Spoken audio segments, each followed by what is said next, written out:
What is going on, everybody, and welcome back to the Busy Bariatric Podcast. Today's episode is going to be a fun one, and we're going to be talking about the letter F, and that is, of course, fiber. And we're going to be doing it with none other than Jeannie Boyer. Hi, Jeannie. How are you? Hey, I'm good. How are you? Good. So, it's like the typical, we want to cover all the macros and micros, and we figured, why not talk about fiber? Because I think it's probably the most underrated a micronutrient, and it's probably the most misunderstood, in my personal opinion. What should we know about fiber right off the bat? So I think it's like the fourth macro. Like we focus so much on protein, carbs, and fats, and fiber needs to be right up there with those guys. Because it's not just about bowel movements or feeling full. It is like impacts your whole health. See, I'll go counterpoint of that. Yes and though. Feeling full and bowel movements play such a big role after bariatric surgery. Those two alone, I think, would get me to be like, yes, 100% all in for fiber on this. Right. Yeah, but it's a challenge after surgery. I mean, you could talk to that a little bit. When you can only fit so much in and you're so focused on protein, where do you get your fiber? Like it's a big challenge. It's definitely a tough thing, and that's kind of what I wanted to talk about, because I feel like people spend a lot of time trying to figure out how to supplement fiber. Whereas I understand that in the first year, I will be the first to tell you, first 3 months after bariatric surgery, it's almost impossible to fit a vegetable or an apple in while hitting a protein goal. And that's even with doing shakes and a lot of liquid work. But as I got into maintenance, I realized that I could run through my protein goal relatively quickly, and I really thought I failed bariatric surgery because I was no longer staying full. I would get hungry shortly thereafter, and I really didn't know what to do because I knew sounds so dumb as someone who got their surgery in the 30s, in their mid-30s. It's I knew vegetables were important, but I really couldn't figure out do these work after bariatric surgery? Why is there such a fear when it comes to vegetables and high fiber food, even when we get into maintenance? Yeah, that's such a good point, that it becomes this fear or this great unknown because we don't talk about it. When you're preparing for surgery, when you're talking to your dietitian in the clinic, it's vegetables and fiber doesn't come up. And so when you get to the maintenance phase where you can eat it, it's what do we do? I think the fear is because most people think fiber and then they think whole wheat bread, and then you think carb, and then you're like, no, I'm not allowed to have that. But what fiber does in our body, yes, that bulk, bowel movements, fullness, but what it creates, how it feeds the bacteria and what they create and what that does in our body, it comes from plants. So yes, get your fiber, but you can also look at it as more like I'm adding basil and I'm putting a little ginger here, or I'm having green onions. You're getting So wait, real quick, basil and ginger both have fiber in them. Some of the goodness that fiber does would come from yeah. So besides the bulk part, you're also getting that benefit from just different plants. Yeah. It's one of those, if you asked me name 20 proteins, I could name 20 proteins right off the bat. Yeah. If you asked me name 20 carb sources, I could do probably 20 carb sources right off the bat. Fats, I could probably do 50 to 80 because they're delicious. But if you were name 6 fiber sources, I would probably struggle to get past 3. Yeah. Yeah. And here's our first interruption. What? You have to say it out loud. Not saying it out loud, so we're stuck. Yeah, so fiber, I think you think whole wheat bread, but also legumes. You're going to have to do something else. We're going to go for a walk. There we go. So legumes, like lentils, beans, of course, your fruits, your vegetables, spinach, it is vegetables. It is plants. So, oh goodness, buddy, we're going to have to not do this. Sorry. This is kind of the fun part because as both parents, I can hear my kids running up and down Yeah. stairs. And this is kind of like where I kind of want to touch upon is the fact that, like, after bariatric surgery, you don't really just get to be a bariatric patient. I guess some people do, but it's how do you balance with kids? How do you manage a schedule? We're both doing this after school and doing the kid shuttle. Who has coaching, dance, and whatever? How is there like an easy way you can start to incorporate fiber for like your whole family that are like kind Mm. of quick, easy fixes that kids may actually like to? So I don't know about the kids liking because my son is not super picky, but anyway, he's not a big vegetable eater. But I think this also applies to bariatric wise. Like if you think about some of the plants that cook down and are smaller, like we get some goodness from ground flax seeds, and that doesn't like take up all this space on your plate or look like a weird green thing on a kid's plate. You can mix it in the yogurt. You put it over like the salad for the adults, or like salsa. Like there's a little fiber, not a lot, but there's little fiber in salsa, and you get some plants and you get some lycopene and you get a lot of goodness there. I love beans. I think kids love beans. That's another easy We fix. sneak beans in chili. I feel like chili's the easiest way to just like bum rush fiber. And Yeah. Kate, my wife, we joke we're in crockpot season in the Northeast now, where it's getting cold enough Oh, where it's right. like just throw something in Saturday morning. The whole house smells good, and we're just too busy. Like it's like we survived September, October, and now we're getting close to November, where it's like just throw everything in a pot, make Yeah. it work, and And then measure out the macros later. yeah, and it gets dark and you just don't wanna, yeah. And you can chop up a bunch of carrots in your chili or your crock pot, whatever, or zucchini. The other challenge with fiber though, like talking about how easy you can add variety in different sources, but total grams, if you're a counter food logger like you are, like you as a man need 38 grams a day. I feel like I never hit 38 grams. Yeah. There's no way I hit 38.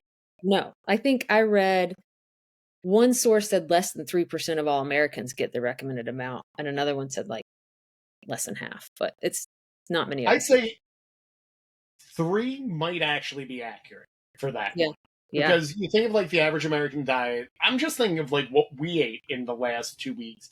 I have to intentionally work fiber into my diet. And even after bariatric surgery, it's like I'm very gung ho protein. Carbs kind of always find their way into my life naturally, and fats like I almost have to stave off. But when we get the fiber, it's always like, okay, I've got beans down. That Mhm. kind of works. Flaxseed, I always feel like I should be adding it to more in the morning, but it's like it's just another thing. So I struggled there. Yeah. Like, I just ate a pear before we got on, and, like, this may have, like, 4 grams if I ate the whole thing. So if you think about the bulk of this, and women need 25 grams, and I should be able to do that math really fast. What is that, 6 pears? Six Yeah. pairs a day. You could Yeah. totally do. Yeah. Got it. Uh, like, there's supplements. People use Metamucil, people use, Just Better, and they're great, but don't let that it's kinda like the protein supplement, protein drink thing. Don't let that just be, "Okay, I check, I did my fiber." Like, also get in some plants and get in some variety. So one of my hot takes that I always take is when I'm working with clients, and obviously I'm not a registered dietitian, but fitness nutrition coaches, we kind of overlook the tracker and get everything. Mhm. And a lot of the times I'll see clients and people say, like, I'm so hungry, like 2 years out after bariatric surgery. And when you're talking about, well, are you adding any fruits and vegetables? And they're like, well, no. And it's like, well, supplementation is good, I think, until the hunger comes back. And then just looking at just going to more whole foods, fruits, vegetables from a protein or a fiber standpoint, I think would solve 90% of the issues, or at least sort them out so that you have the outlying issues kind of showing up. Does that Then make you sense? oh, I get it, yes. Yeah, I think it's, so much in the beginning is not s it depends on supplements. Like, you're not gonna hit your protein goal without a supplement, Oh, you're not. absolutely. So but then when that goes away, there's kind of no guidance, and there's a lot of fear because you've never been here before, like you had your life before surgery and how you ate and however many years that was. You have surgery, you have that first year, and then it's like never been here before. So how are you supposed to eat? And I think that's where, like, I came from a really good program. Like, Mhm. I joke, we hear horror stories all the time. Like, this is what the surgical centers did. This is what they did. I was like, Penn did an amazing job in my first year. And I don't think fiber came up in the first year because it's like, no, they would coach you. Here's how you eat up your protein. Like, start looking at things that had, like, faces on them for your protein sources. And they kind of wean Yeah. you off supplements for protein really well.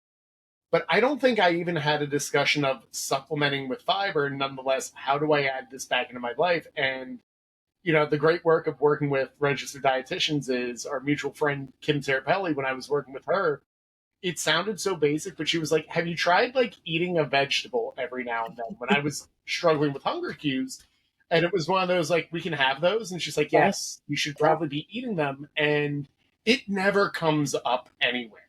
Is I think the big thing. Right. I think, it's like have this much fiber, have this much protein, have it every meal. And in some programs, they say like protein then produce, and that helps. But That's actually so easily phonetic that I love it. yeah, And why is it that I'm 4.5 years out and I'm just now hearing? right. Well, I used to always say like protein first, protein most, and then whatever. And then when I heard protein then produce, I love that because like you've got that base. When you're looking for the next thing, it needs to be something from the produce section. Maybe it's going to be a fruit. Maybe it's going to be broccoli. Maybe it's a salad. Um, I think that's like my sneaky way of how I just like make sure I at least get produce in every day is mm, lunch and maintenance for me is the laziest thing ever. It's like a bag of salad over 40, like, and then I put 40 grams of protein over it. oh yeah, So it's, like chicken breast, chicken thigh, ground beef, and then it's a 55 gram container, the salad dressing container. Can oh you yeah, tell I track? I know right. exactly the I know you grams do. of a salad dressing container.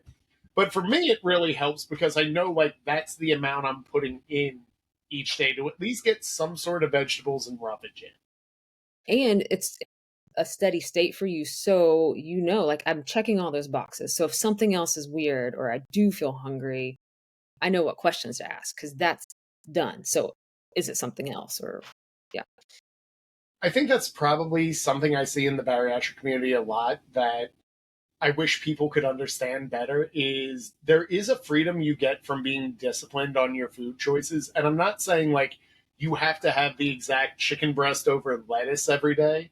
But if you have like these templates that mhm, essentially oh yeah, work after bariatric surgery, if your stomach does something haywire, I feel like it's easier to figure out well, what threw that off as opposed to if you're just eating in chaos all day. mhm. Have you noticed that from working with clients? Oh, right, totally. I will sometimes say like yes, it's your body and your feelings, and you want to get in touch with your signals and all of that stuff. But there's a good season and a good practice to say, okay, I eat at 8, 12:30, snack at 4, dinner at 6, and this is what it is. And you do that for a while and just see how you feel. And if you do feel hungry, okay, we're going to add more vegetable, we're going to add more protein. But that's done then. You've got this good baseline and you can kind of free up your brain to think about other things and not have to stress all day about what am I eating? Is it right?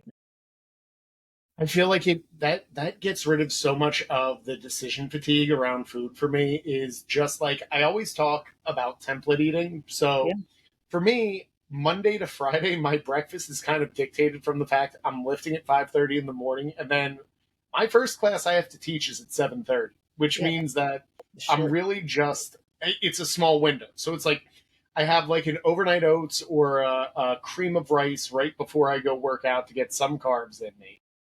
But then afterwards, it's like 2 scoops of protein powder over coffee and an apple, so I'm at least getting my fiber Yeah. there Right. with a little Right. bit of a start off. But like then even on the weekend, something as simple as like, well, I have this is my portion of eggs that I kind of do, or this Mhm. is my protein pancake portion.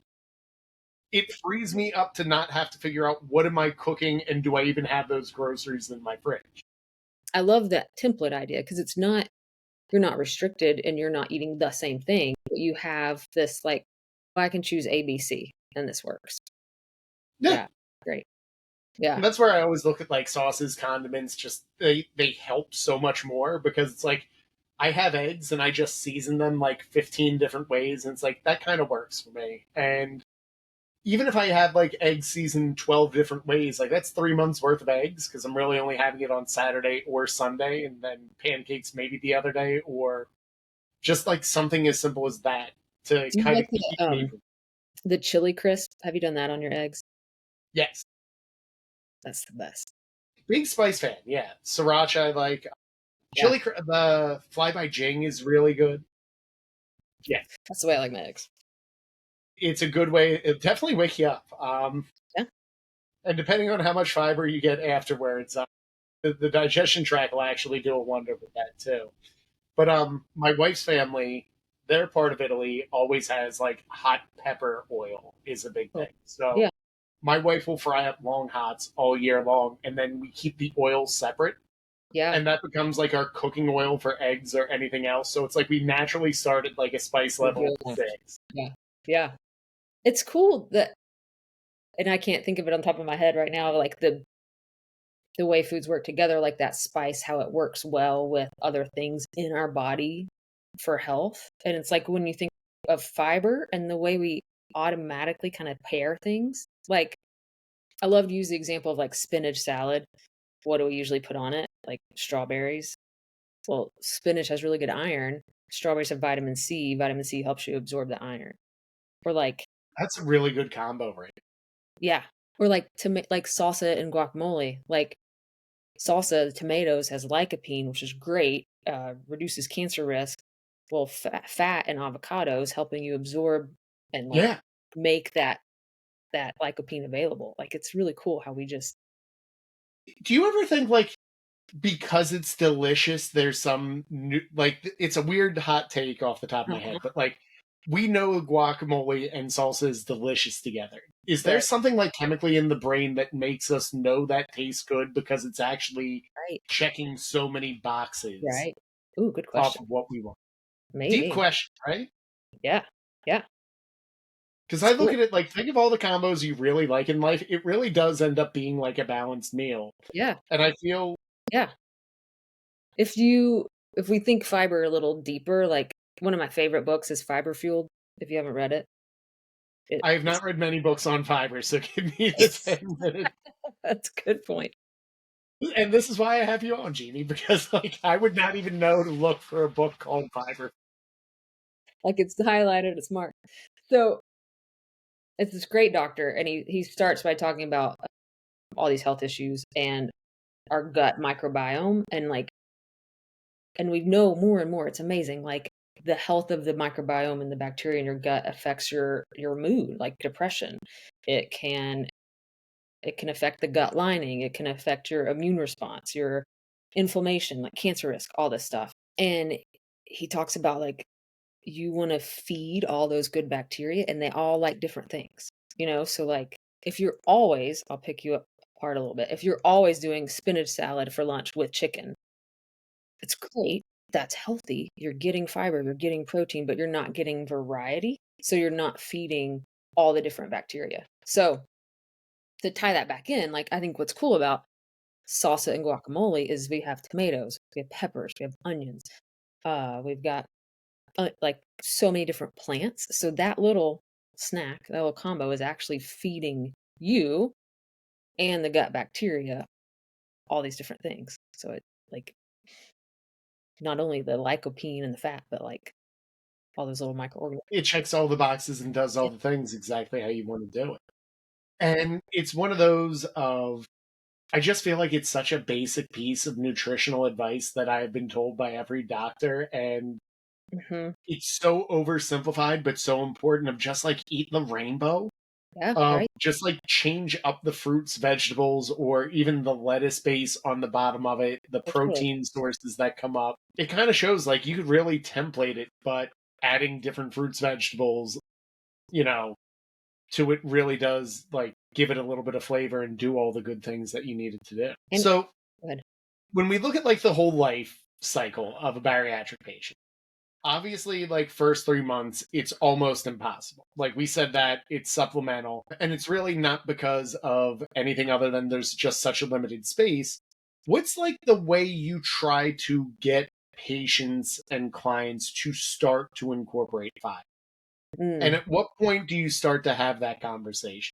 that's a good question. At what point? I think it is like around 6 months that folks are like, I'm hungrier and can't figure it out. So that's usually where I'll be like, hey, what if you just added broccoli, to your usual, and maybe you eat two little florets, but great, that's fine. Let's do that. And another thing I love and talk about all the time is Fiber One cereal. And I would almost recommend that at any point in the life cycle because you can add just a little bit. It makes your yogurt, your cottage cheese more interesting. And it gives you like, I think I should know the numbers. A third a cup. We You're talking to a history teacher. We are not quoting numbers on Okay, good. here. But you're in good company. Awesome. So it's like maybe a third a cup is like 10. It's a lot of fiber. So we talk about how hard it is to get, but you can get a big chunk of fiber in some Fiber One cereal. I always forget like you could just do Fiber One cereal, or even just bring it as a grab and go with my like coffee in the morning, and then having Yeah. that as a crunchy snack on the side and Right, just packing out like a bag. That's such an easy right. way to hit it, keep you full until you can like kind of get through the morning part of your Yeah. day And and it's kind of not hold some. so good that you're gonna like it's not like granola sitting on your desk. It's Exactly. It's the appropriate level of goodness where it's like it's good enough that I can eat my serving, but it's not so good that I'm like I need a second serving. exactly, right. I always Yes. feel like that's probably it's a shame because you look at food marketing, it would be a horrible business model, but I think like when I go and run for president, these are the only two things I'm going to run for. Okay, Presidents, like this is going to be my platform. Jeannie, gotcha. you're getting it first. Alright, Number one, President's Day is the Monday after the Super Bowl, and it's off. We're all off. It like it. doesn't celebrate Washington's birthday. It doesn't celebrate Lincoln's birthday anymore. So, like, it really doesn't matter when we put it. We're going to just admit we dictate around the NFL and do that. Everybody's going to vote for that. Okay, Second is all food has to be at a level that is healthily available, where it's like just enough that you're like, I like that, but not so much that you need a second serving.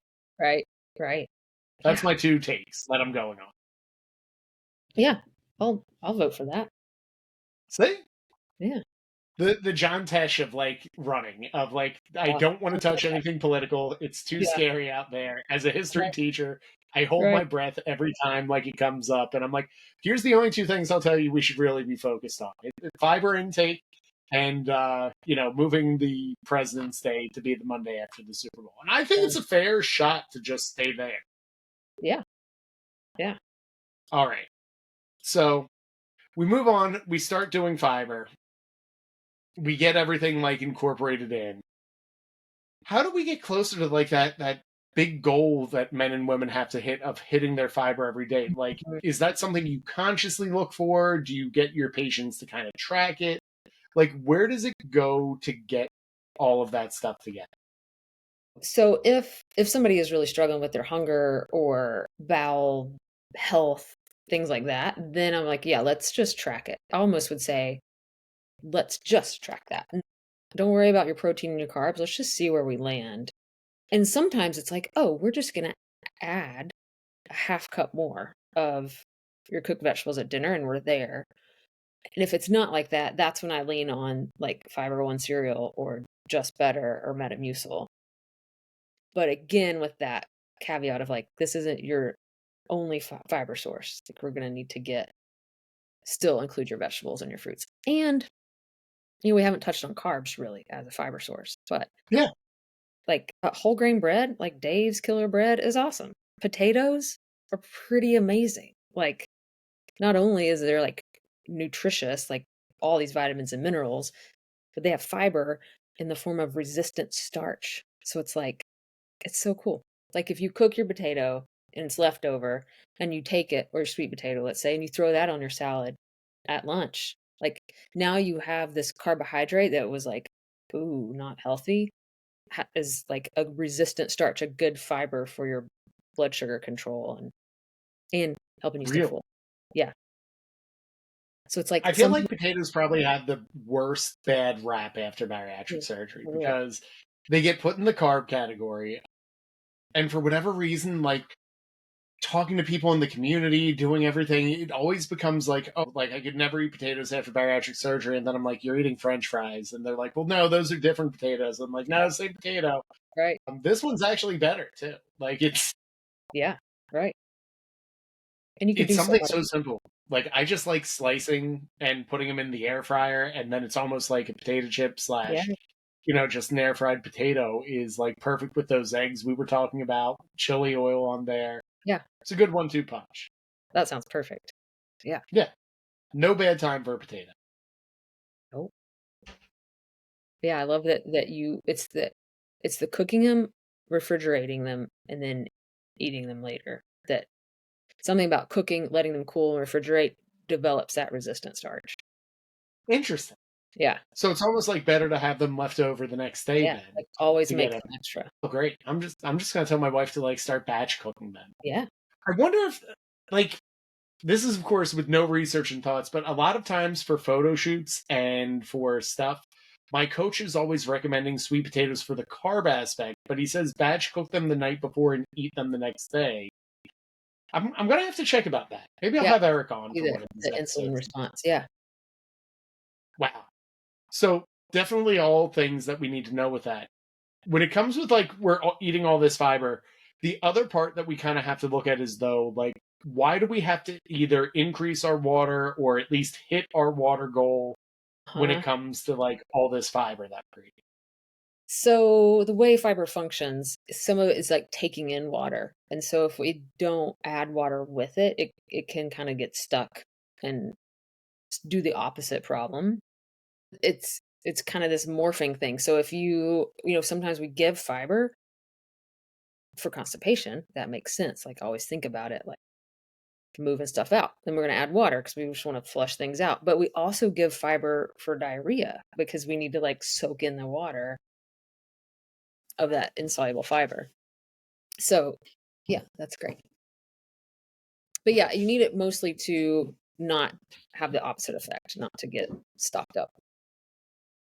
It's kind of amazing that fiber can work both ways on that deal, where I feel like it's almost like a magic macro, even though it's a micro, but we'll like get to the weeds of it of do you have diarrhea? Increase your fiber. Oh, are you constipated? Increase your fiber. Right, And as right, always, it's like, well, how do I solve both? Well, just drink water. Like, right. it's Yeah, such a simple answer to 90% of the issues in the bariatric community that I feel like that's the one thing I wish more people just knew. It's like, just hit your water goal consistently, and 90% of what yeah. will be happening will probably fall away. I see it Mhm. with clients who cramp up in the gym, Oh, right, clients who struggle with identifying their hunger cues, late night eating or snacking. It's like, well, hit your water goal before you get your late night snack. And they're right. like, oh, I never thought about that. And it's like, yeah, you're like 40 ounces behind anyway. So do some work and you'll be fine. So water plays a lot of it. For those who struggle with like constipation or IBS, Mhm. are there any like tried and true ways of like, is there a percentage you should increase your Mhm. fiber? Like, is there a certain, like, be wary of this? Like, is there anyone who maybe should not be taking fiber? That is a great question.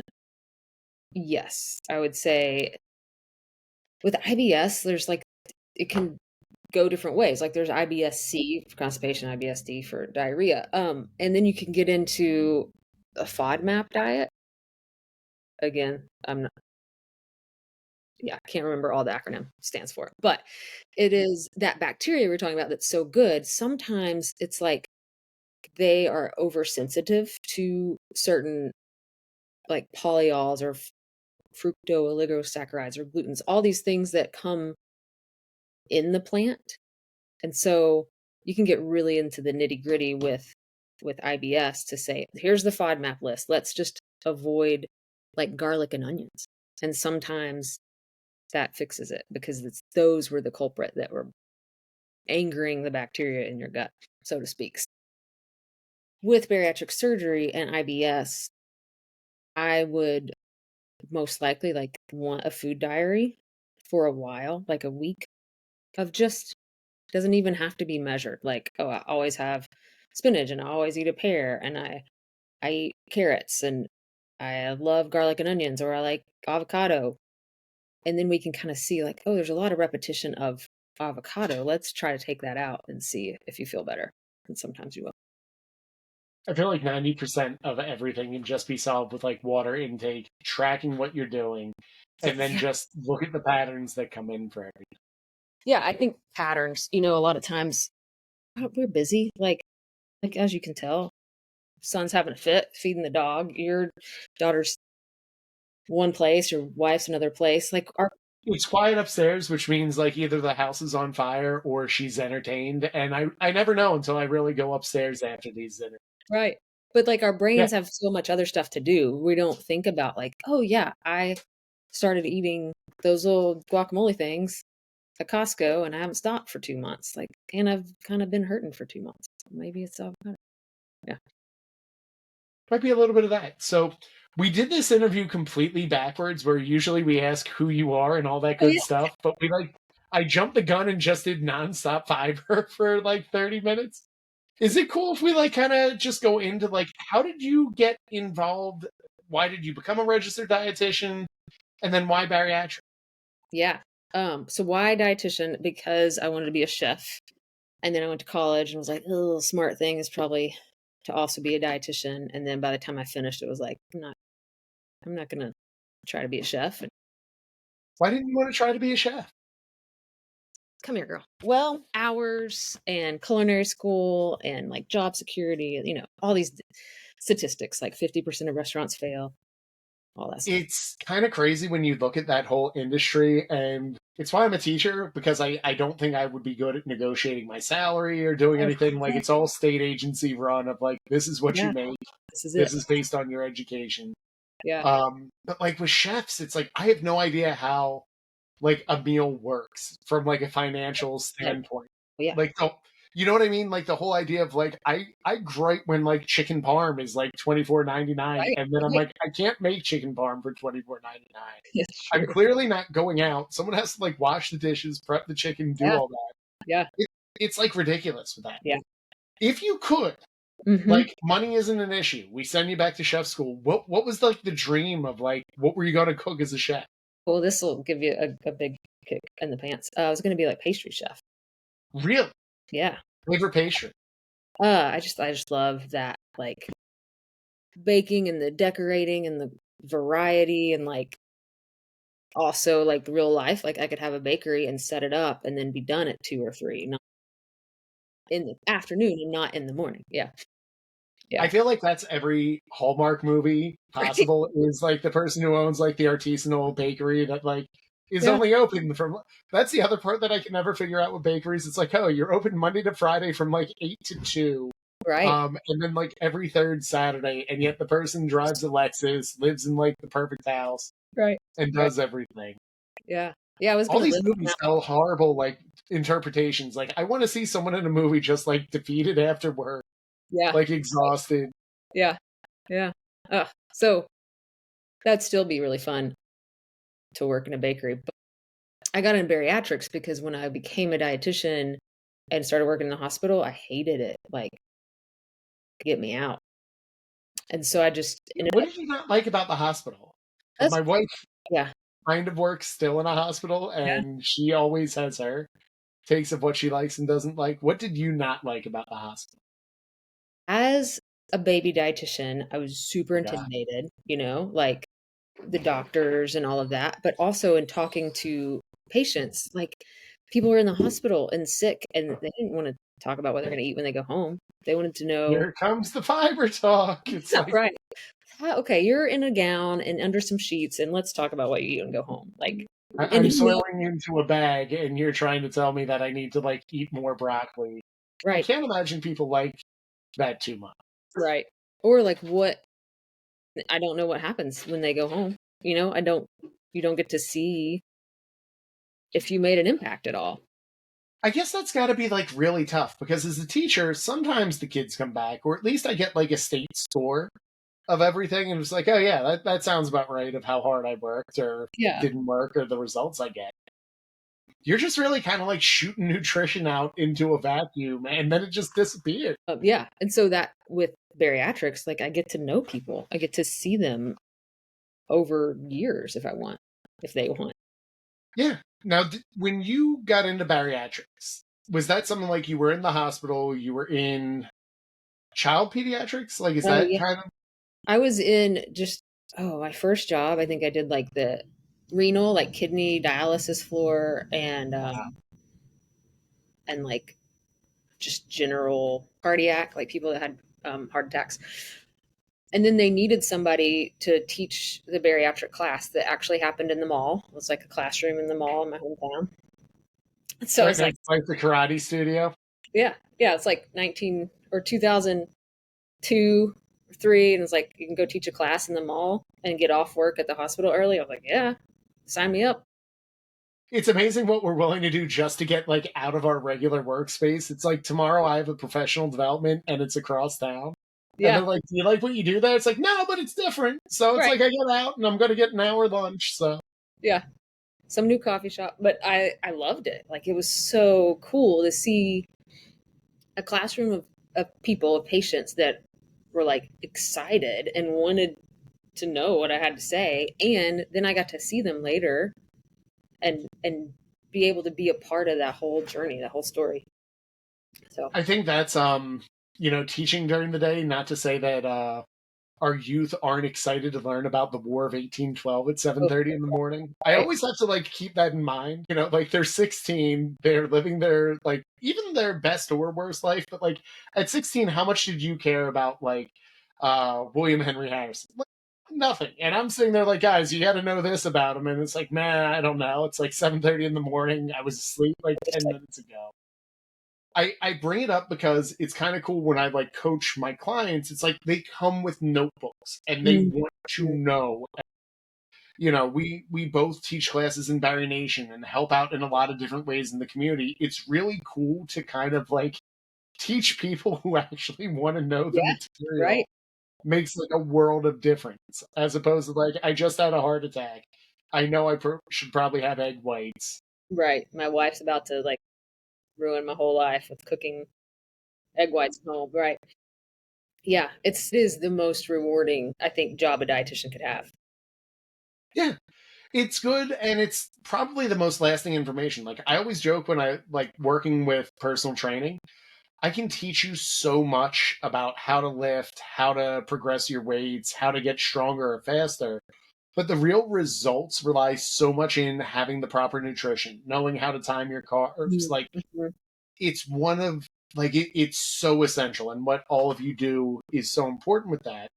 So you start teaching these classes in the mall. When did you decide to like kind of break out and do your own thing?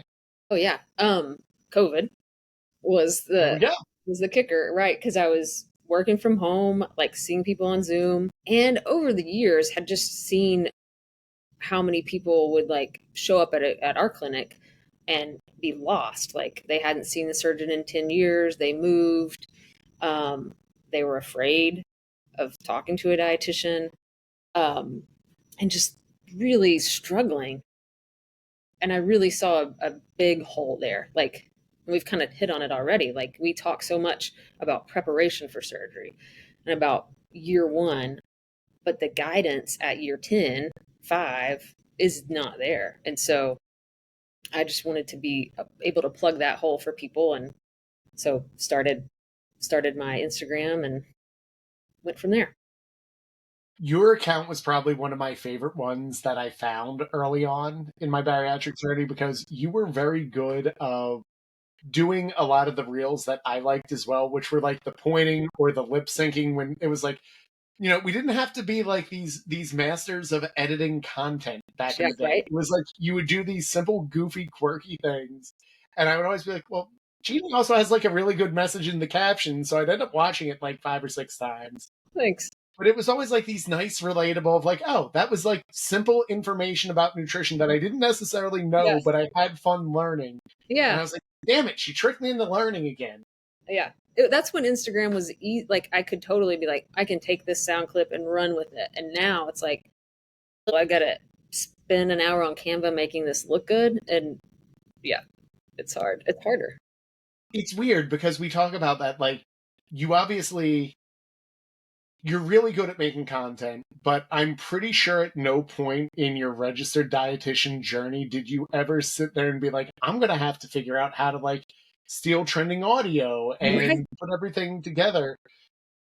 Yeah. How did you learn or decide like that was something you were going to do?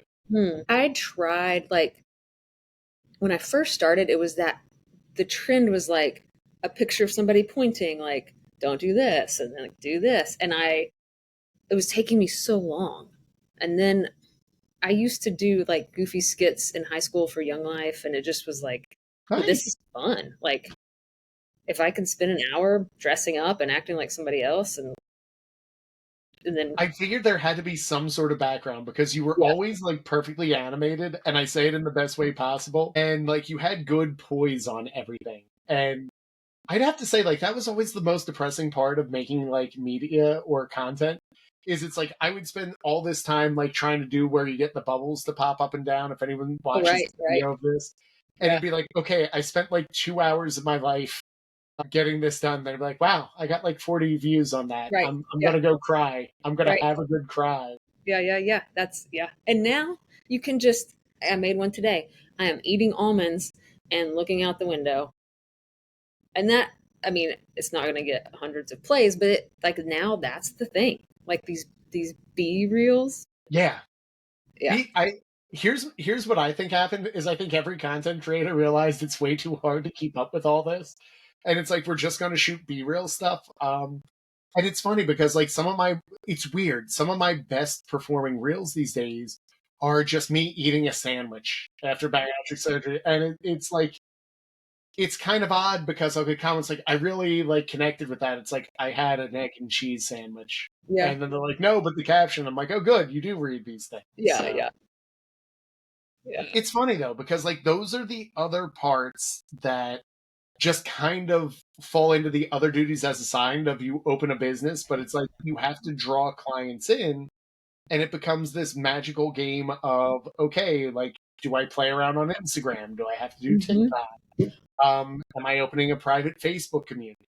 What do you Right. think is the biggest challenge you have as running a business online? Whoa. My dog in the background. It is. I love my clients. Like it is automatic. Like I will tear up thinking about them and what we get to talk about and what we do and the changes I see, and it's awesome.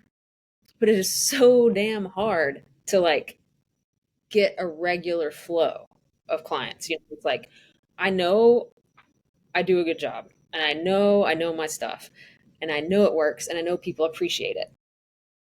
But the marketing and figuring out and like all this, like I feel like I should just be able to say, "Hey, the meals plan is open and it's great." And people should be like, "Awesome. I'm going to check it out." But instead, you have to say, "The meals plan is open" like 200 times until you feel ridiculous. And then somebody's like, "I should check that out." And then you get someone who's like, what do you do again? And you're just like, I spent so much time building this website Yeah. out and doing everything. Right.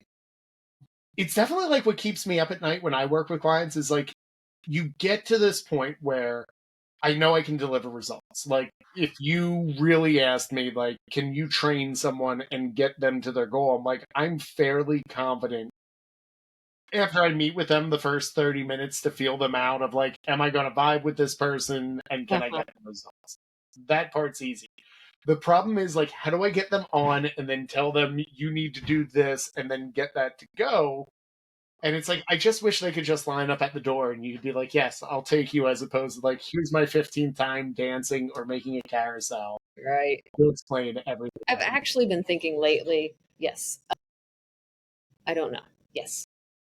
Yes. About like maybe the focus needs to go elsewhere. Like maybe the Instagram thing is great, but it needs to be more who knows what now, website driven or who. There's always like another shiny thing. I will say that, where it's like you get, for me, it was like, okay, let's open the doors and start coaching. Then it's like, well, you're going to need like good coaching software, and that's going to be the next thing. And then you get the good coaching software, and they're like, well, you need a website to house everything. And then that Right, becomes the thing. And it's like, well, you need a free ebook so that everyone knows that you get lead magnets. Then it becomes right, email lists and right. growing. And it's like I kind of want to just get to the point where it's like, could I just kind of coach people and do Right. that and Yeah, make that right. a fun deal?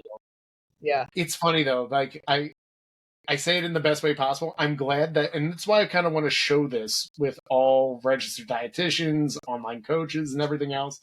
I don't think enough people understand how much work it gets just to Mhm. even get the two of us onto a podcast, Right. because we have to juggle our schedules. We clearly have families outside of this. We want to show up for ourselves as well as Mhm. like get a little bit of time off. And Right. it's like here we are, like, juggling broccoli and talking about fiber to get, maybe like a couple extra people to be like, oh, maybe Jeannie knows what we're talking about. It's like, no, we're knowledgeable. We're already here. Yeah. It's kind of like the restaurant example. Like, your chicken parm's $4.99. Well, there's a lot more goes into it. It's like, I'll talk to somebody for 8 weeks and it costs this much, and it sounds a little bit like I think it's a fair price, but you got to think about and do the same. It's like, yes, I'm going to give you these templates. I'm going to coach you on this, but also you put in all your training. Like you have your own personal experience. You have all the time you put in with your podcast or with your post or your reels. So it's like the work is a lot more than just that face to Than face. what they see for that. And I think it's also true of there's a level of knowledgeableness. Mm-hmm. I'm a better coach now than I was last year. Oh And yeah, a lot of that is you work with more clients, you get a bit more experience, you see some more things. And I don't think that's recognized enough as the idea of, you kind of need a couple years worth of experience to really get good and understand. And it's the same with teachers. I see a lot of the times during the day, like new teachers struggling, and it's like, well, someone really needs to sit and teach you how to do this. yeah, But also, it's like part of like, you'll be better if you just keep doing it. And I think that's the same for bariatric patients. See, I'll bring it full circle. yeah. Beautiful. Is like, it takes a lot of failure in your bariatric journey to get it right. But my biggest breakthroughs, whether it be for nutrition, physique, or performance, have all come because I finally said, you know what, I'm just getting a coach who knows what they're doing. And it's just so valuable on And that. you mentioned your failures, and this is like a soapbox of mine, but you haven't failed your surgery. Your surgery hasn't failed. You just had some hard times, and then it's like life. Yeah. I was talking to Dr. Vanderwall the other day, and I was like, I would love, and you're the second person, so maybe I'm going to get this changed. I would love to get rid of the term maintenance phase What would because you replace it? resilience, like bariatric resilience. Okay. Yeah, because maintenance, like nobody, their status in life or their weight is the same across time. But what your goal should be is like, hey, when shit hits the fan, like it's fine. Like I know I might go on vacation and gain 5 pounds, but I also know when I get back, I've got the template to go to. I've got Barry Nation, I've got Jeannie, I got Rob, and I'm going to get right back where I need to be. I think it's probably the toughest part, and I think resilience is good Mm-hmm. because that first year you spend so much of that time like people are just clapping and thrilled to death, Yeah. but it's also I'm not working as hard as I am in years 2, 3, and 4, and I kind of miss the day. Like there is a part of me that misses like my first year where I could kind of flub a lot of my nutrition. I could Mm-hmm. do a mediocre at best workout, and I'd be like, oh, look at that, down 7 pounds this week. Like, Yeah. good job, me. And now it's like I'm timing out all my Right. macros. Right. I have to get like 15 hours of perfect sleep, and then I have to like make sure that every joint in my body doesn't Right. like snap, crackle, and pop. Yeah. And it's like, oh look, my bench went down another 5 pounds. Like I'm doing the exact opposite of a PR, but I'm working 3 times harder. And that's where I think a lot of the struggle comes in the community is understanding like you probably have to work harder in maintenance than you do that first year. And resilience, I actually think, is the Yeah, perfect word for it, because no one's really clapping you once you're that's in true. shape. That's true. Like, I don't get it anymore. And this isn't like a ooh boo hoo for me. It's No, like, but that's a good point. Yeah, I look, it's like, yes, I look exactly the same as I do 6 months ago. That's a major win for me, but it doesn't get you likes, comments, or follows. It doesn't get a like, yes, queen, like people going we need nuts to for start everything. commenting on all your posts with I yes. know it's really just my mom, and it's more of like, are you coming to dinner Sunday? If you Yeah, go yeah. under the comments, but it's true, because it's like, this is like, I have to get up at 5 a.m. on a cold March morning to go Right, deadlift, which I don't necessarily like to do, and then I have to make content about it, right. and then it's like, oh, yeah, that's kind of just what you have to do in the resilience phase. I love that. Mhm. And if you think about it, as you talked about, it gets harder. So I'm 44, will be 45 in March, and it's like, well, that okay. You also get older. It's like I didn't have bariatric surgery, but also like I have to start lifting more. Like I have to start adjusting my diet a little bit as I go through different life changes. So yeah, It's I turned 40. I've always looked this old and defeated. I feel like I'm finally coming into like the gray. I'll it, catch up to my gray at some point. But it's so true, because it's like, now I look at my 20s, I could party all night, wake up, still get like a mediocre lift in, and then be like, I'll just double my water intake, and I would cut like 2, 3 pounds right, easy. right. Now it really is like, I need to be in bed by 9. I have to have like a falcon hood, like how they keep Yeah, falcons like almost yeah, caged in when I go to bed. No one has to touch the area. Like, the oxygen needs to be perfect in the room. right, right. And then it's like, I wake up and it's like, I sneeze and I'm going to slip a disc. And nobody tells you that's your biggest concern Yeah, when yeah. you get older. It's not even like, oh, I'm going to like throw my back out squatting or deadlifting. It's like, no, I'm probably like, I Like sneezed, yeah, grab the can of beans wrong, and this hurt. I chipped part of the ligament off my fibia. Yeah, I know. I Wait till you hear how I did this. I turned into a dresser that I left open. Oh gosh. That's the point of age I'm at, where it's like, I got shelved for 2 weeks and close to a month of no leg workouts because I turned into a dresser. No one prepares you for like hitting 40, and that's the stuff that takes you out. Yeah, yeah, All right, that's true. Jeannie, we're having fun, but we're getting close to the end. Can I put you through my lightning round question? Oh yeah. Perfect. I haven't released an episode yet. So the cool thing is, you don't even know where these come from. But these are some of the ones from lives and everything else I do. I do the busy method. Each part of busy stands for something we work on in busy bariatrics. The B is building habits. What's the best habit someone can build after bariatric surgery? Checking in with themselves. Love it. Like yeah, like check in. Hey, am I stressed? Am I hungry? Am I full? Am I worried? Like, do I feel good? Just check in. I Don't think go on a self reflection has probably never been an answer I've gotten for building habits. So this is a fresh one. But I love it, because I think, well, I'm going to go to my therapist tonight, but it's like, yeah, we yeah. need a little bit more of checking in on ourselves and not relying on other people checking in on us, because we are our Mhm. first barometer. All right, so the U is understanding nutrition. If everyone in the bariatric community could learn one thing about nutrition, what would you teach them? My gosh. So I think a lot of nutrition, all these diet trends, all the cycles of things people focus on, it always comes back to lean meats, good healthy fats, variety of vegetables and fruits. You can just what you Protein, call then it. produce. Yeah, you can I can't think of the word. Get it all down. There's my age. To just those three things. Lean meats, protein, healthy fats, produce. It's probably the toughest part, I think, for both, and why I think I'm aligned so much to you and so many good dietitians, is we're not really using these trendy, flashing things. It's Yeah. vegetables. Like, we're recording a podcast on fiber because we have to make it very clear you need Yeah. fiber after bariatric surgery. It's not some like, hey, here's, Jeannie's like lose 10 pounds in 10 days by doing this like cleanse, which I'm pretty sure you'd probably be against unless it's like hit Right. your water goal as a Right. cleanse. Or like buy this bottle of Exactly. something and yeah.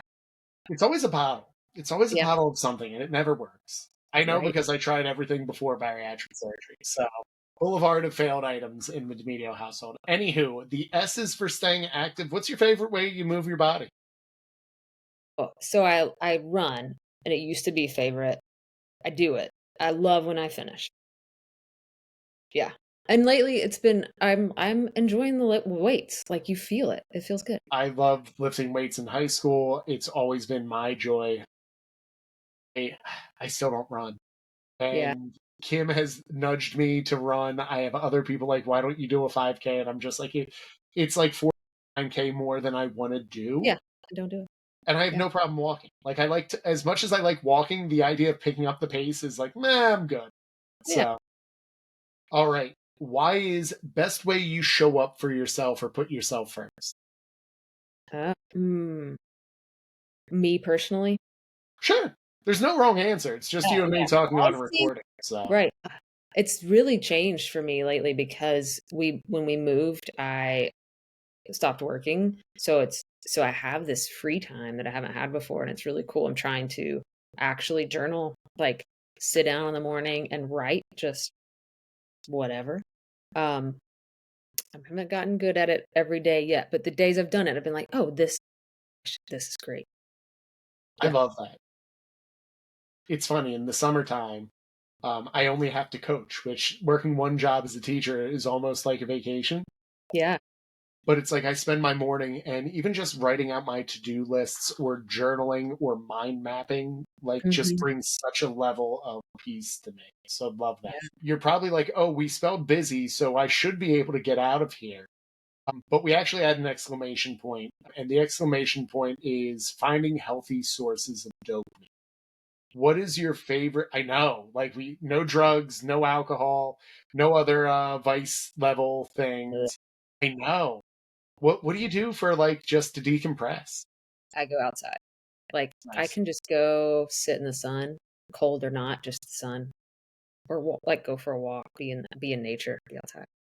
What is the weather like where you're at right now? It's Charleston was great. It was just hot and humid and most of the time. This is like there are four seasons.